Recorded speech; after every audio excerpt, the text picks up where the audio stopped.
let's get started. Where have I been? Hey, Hey, when 2020 first started, I I said this was gonna be my year. Last year was rough. The year before, that wasn't much easier. But this year, this was going to be this year for all things good. Mental well-being, balance, enjoying hobbies, growing the business, going on vacations, and leaving my work at home. Finally getting control of my bad habit and living with incredible focus and drive. And well, look at us now, quarantines and lockdown around the world, sending memes about toilet paper and standing in line for hours just to get groceries. What a weird world we live in right now. I have no idea what life is like where you live, but if you are practicing social distancing like the rest of us, then change you are pretty bored.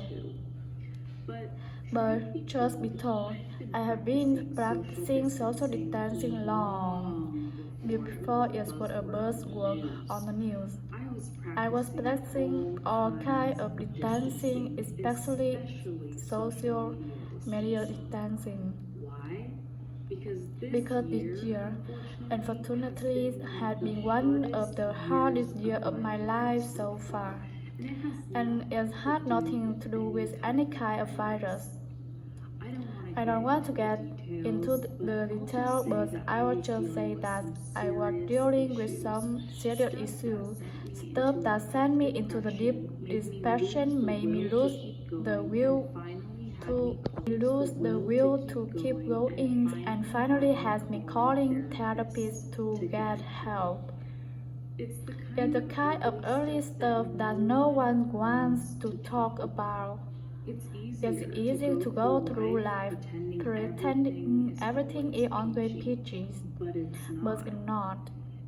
And I have never been a pretender. I can make video and speak English when I feel awful because people can read my face like a book. I'm as transparent as a window and people can see right through me.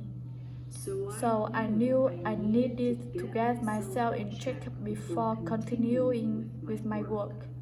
It had not been easy.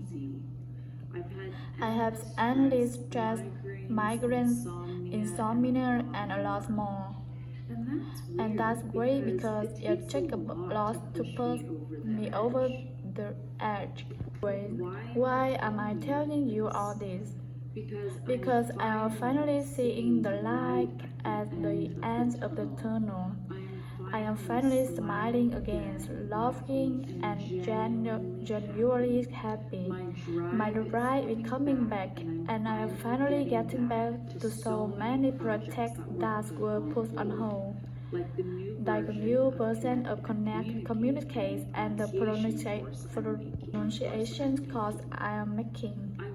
I want you to know that we all go through ups and downs. Maybe you are even going through a really difficult time right now, and if you are, just don't give up. There will be the light at the end of the tunnel. There are people who love you, and there are people who want to help you. Today, I am sitting in my new office and getting organized. I just started strengthening it 2 days ago, and it feels good to finally have a place where I can focus on my work, on helping you. So that's it. I just wanted to let everyone know I am alive as well, or rather, getting better.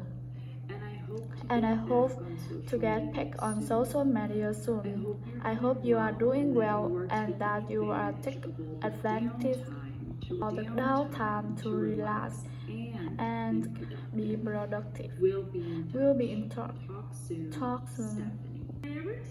Did I ever tell you my super embarrassing palace story?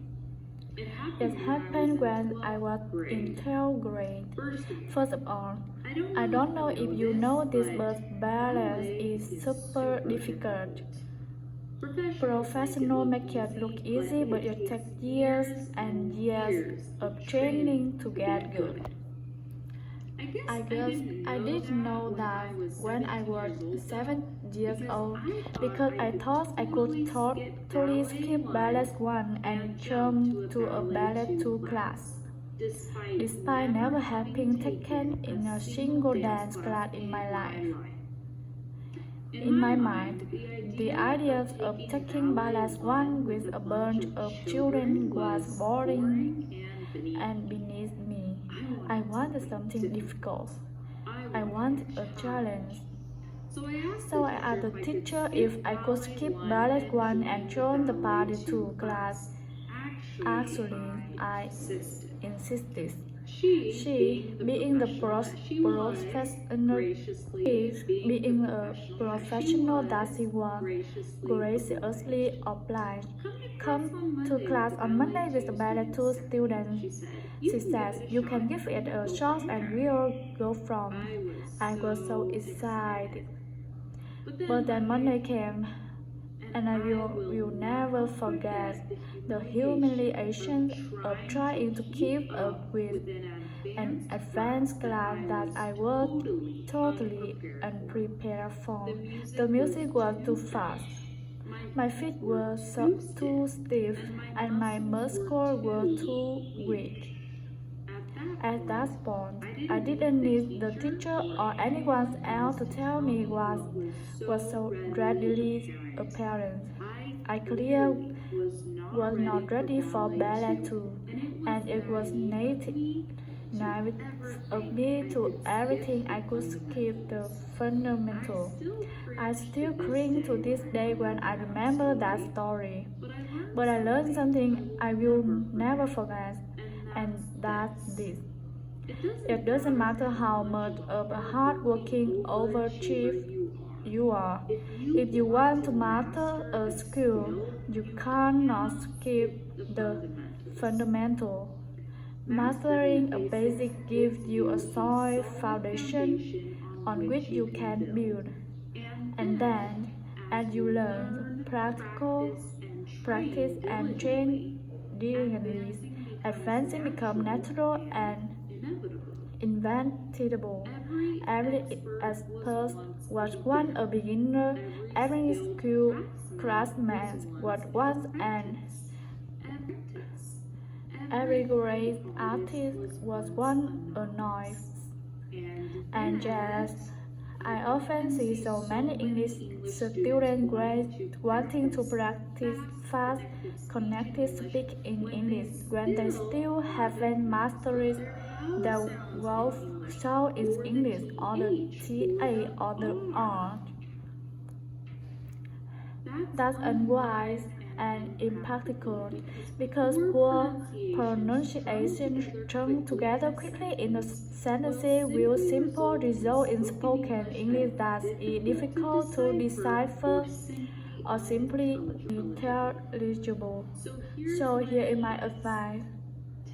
Take the time you need to completely master every sound of the English language according to the accent you aim to master. Once you achieve this, your English will shine with clarity and your eyes will beam with confidence.